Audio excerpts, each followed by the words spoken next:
Alright, reka nongere ngwikaze kandi nkwifuriza gukomeza kugira ibihe byiza wowe wakaze kuri subscribe ya Real Media TV cyangwa se ukomeje gukurikirana ibiganiro bya Real Media TV.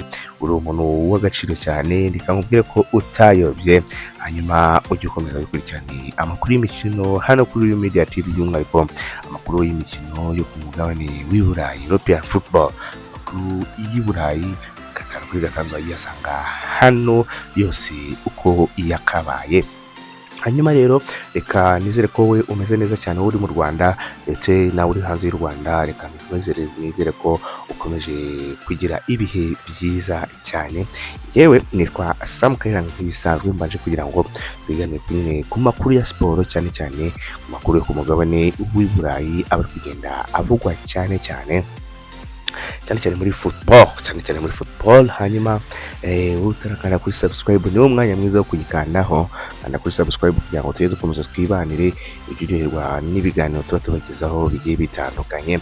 Hanyuma wowe wayikanze kandi reka nkwifuzabe kugira ngo ujye ukanda kuri liking ibiganiro byacu, hanyuma unabisharinge kuri bagenzi bawe bajye babibona bibagereho gatanu kuri gatanu, ndetse tanga n'ibitekerezo dukomeze tuganire dusangire ijambo kugira ngo nabo tumenye ibyo mutekereza munatwunganire by the way. Hanyuma rero uyu munsi nje kugira ngo tuganire kuri Premier League, ariko kuri Premier League nje kugira ngo turebe umusaruro cyangwa abakinnyi bahamagawe mu makipe yabo y'ibihugu, umusaruro bagiye batanga cyangwa turebe icyo bafashe amakipe yabo y'ibihugu, cyane cyane ngo ndibanda kuri ya makipe nyine agiye akomeye cyane muri Premier League.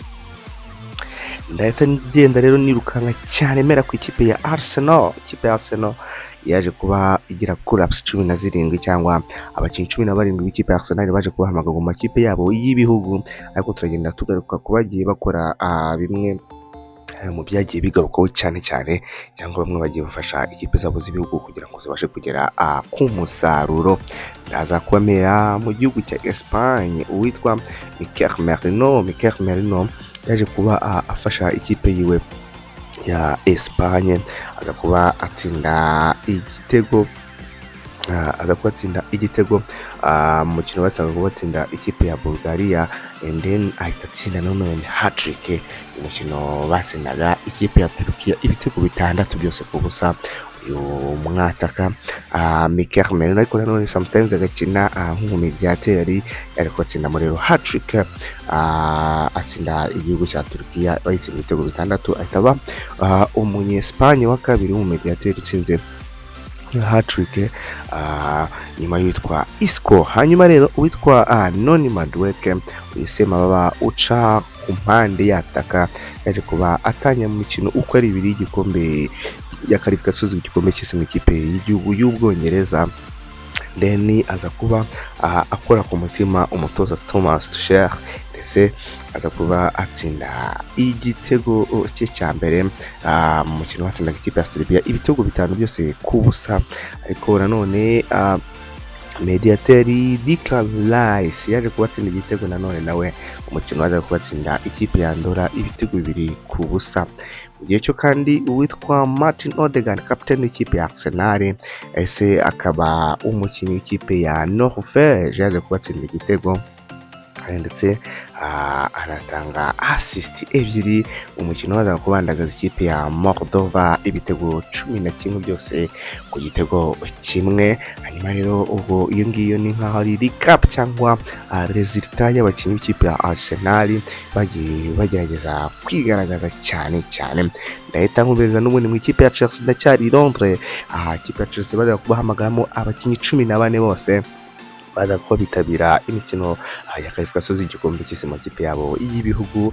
None ndahera mu ikipe y'igihugu ya Espagne aho myugariro uca ku ruhande rw'ibumoso Marc Cucurella yazaga kuba atsinda igitego umukino wasinaga Bulgaria ibitego 3 byose ku busa, naho captain Reece James yazaga kuba atanga cross nziza cyane kwitwa Declan Rice yazaga kuba atsinda igitego ku mukino n'ubundi wa Andorra ubwo Andorra bayitsindaga n'ubundi ibitego 2-0. hanyuma Mediateur Moses Caicedo umukino wakinaga n'ikipe y'igihugu ya Argentine aho yari yitabiriye umukino w'ikipe y'igihugu yabo ya Ecuador yaje kuba yoherezwa hanze ku ikarita y'umutuku. hanyuma ariko kohereza hanze ku ikarita y'umutuku n'ubundi muri kafikazo y'igikombe cy'isi n'ubundi ntabwo byaje gutuma ikipe yabo ikomeza kwihagarara kuko n'ubundi yaje gutsindwa igitego kimwe kubusa n'ikipe y'igihugu ya Argentina. Leta nerekeza kandi imasa Saidi n'ikipe ya Liverpool yaza kuba hamagarwamo abakinnyi 21 bose bitabiriye akazi cyangwa bitabiriye umuhamagaro w'ikipe zabo z'ibihugu. ubwo ni nkaho ndakamera kuri record transfer y'abongereza yitwa Alexander Isak nyuma yaho akinnye umukino wa mbere wa sezo ubwo nuko yanze gukina ikipe ya Newcastle mu minsi yabanjije bitewe n'ukuntu arimo arapushinga kugira ngo yerekeze ku ikipe ya Liverpool. rero uyu musore nyuma yaho aje kuba transferiye ikunda yaje kuba rero ahamagarwa n'ubundi mu ikipe y'igihugu ya Sweden. uyu munyaswede rero yaje kuba agaragara n'ubundi mu mukino wa mbere wa sezo ubwo ubazaga kuba batsinda ikipe ya Kosovo ibitego byose 2-0 ubwo yinjiye no mu kibuga kandi asimbuye. hanyuma ndatekereza muri Afrika yitwa Mohamed Salah yaza kuba atsinda igitego mu mukino ikipe y'igihugu ya Misiri yaza kuba itsinda Ethiopia ibitego 2 byose 0. hanyuma nanone kandi yatangaruka kuri transfer ikipe ya Liverpool yaje kubikora nayo yayihenze. uyu mudage yitwa Frankfurt yaza kuba atsinda igitego umukino Ubudage bwaza kuba kubita Northern Ireland cyangwa Ireland y'Amajyaruguru ibitego 3-1. uyu musore Frankfurt yaza kuba atsinda kufra nziza cyane. abo nibo bakinnyi ikipe ya Liverpool baje kuba bigaragaza cyane mu makipe yabo y'ibihugu. ndahita nekeza kandi mu majyaruguru y'igihugu cy'Ubwongereza n'ahandi ni mu mujyi wa Manchester itemera ku ikipe ya Manchester City yaza kubigira collapse 12 abakinnyi 12 bose baza kuba hamagarwa kugira ngo bitabire imikino y'igikombe cy'isi qualifications.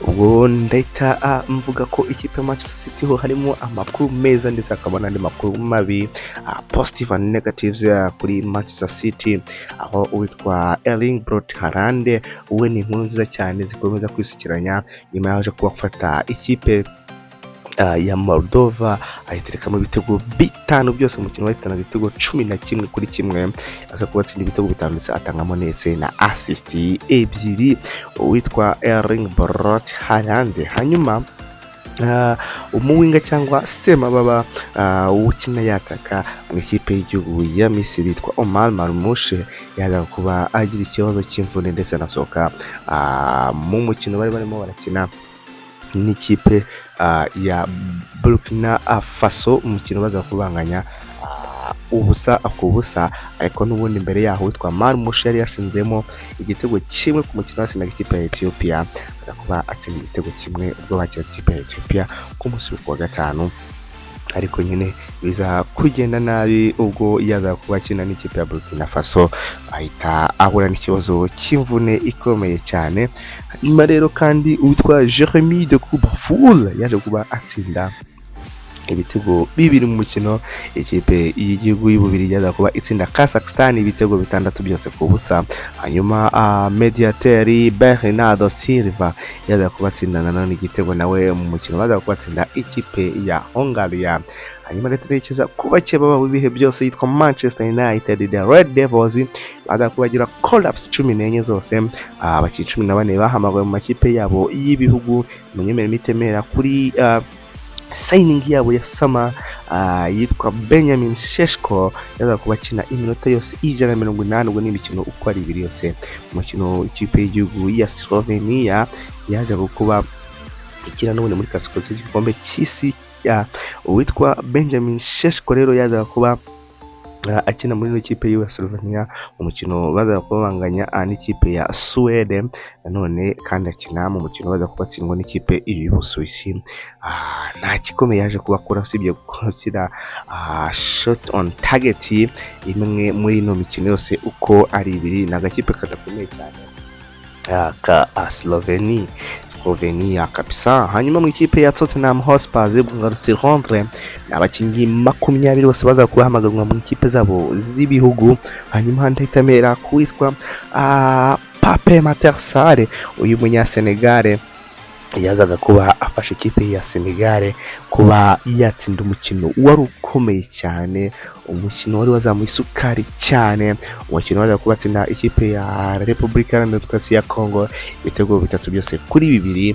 umukino waza kuzahera hariya Kinshasa. witwa Pape Matersare ku minota 87 yaza kuba ashyiramo igitego cya gatatu cya Senegal, hanyuma Congo itaha yimiza imoso.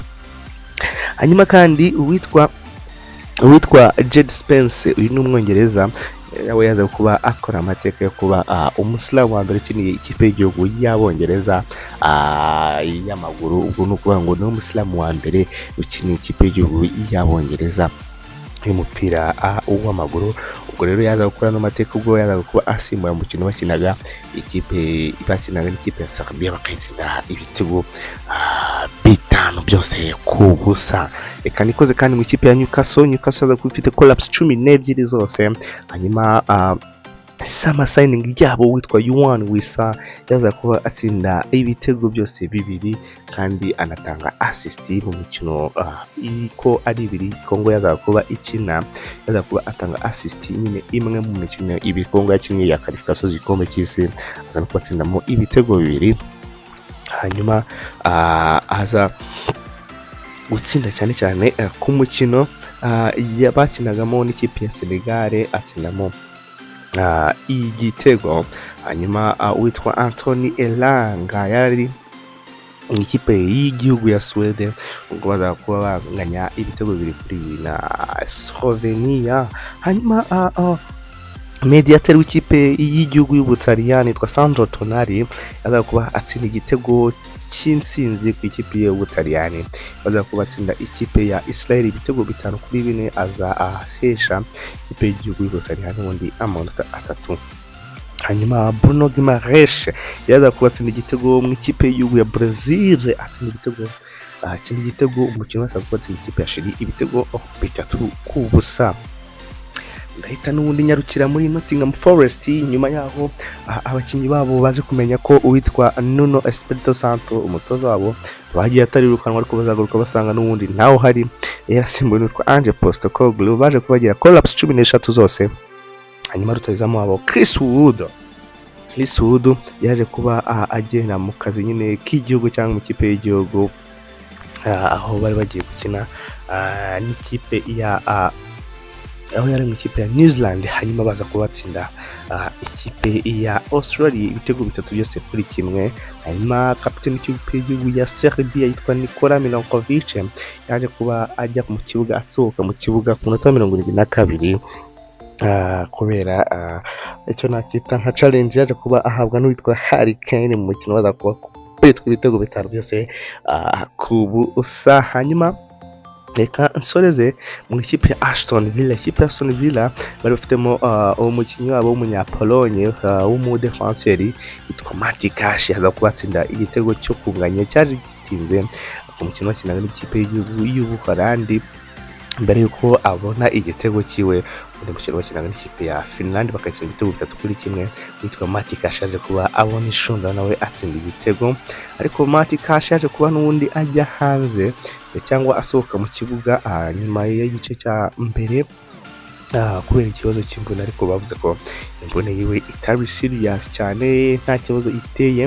iri mu ikipe ya Aston Villa kandi witwa Yuri Tielemans aje kubatsinda ibitego 2 mu mukino w'ikipe y'igihugu y'Ububirigi yaza kuba itsinda Leicester ibitego 6 byose ku busa. hanyuma defenseri Kautindi yitwa Isla Konsa yaje kuba atsinda igitego cya mbere mu ikipe y'igihugu y'Ubwongereza batsinda ikipe ya Serbia ibitego 5 byose ku busa. hanyuma rero nizere ko ngutambagije muri makipe agiye akomakomeye muri Premier League ku musaruro w'abakinnyi babo mu kipe z'ijyabo z'igihugu cyane cyane muri ino mikino ibiri yari kuba ya qualification z'igikombe cy'isi ku migabane igiye itandukanye. Ese ikipe yawe wumvishe abakinnyi baditwaye neza? Bagarutse Premier League yatangira muri ino weekend nanone irakomeza ku mukino w'umunsi wa kane wa shampiyona. Reka nizere ko rero uryohewe n'iki kiganiro, hanyuma nkubwire ni amakuru y'imikino yo nakagaruka hano kuri Media TV. Wowe utarakanda subscribe yikande kugira twibanire, hanyuma njye nari Sam Kayiranga, reka nkomeze kwifuza kugira ibihe byiza, ndabakunda, ciao ciao.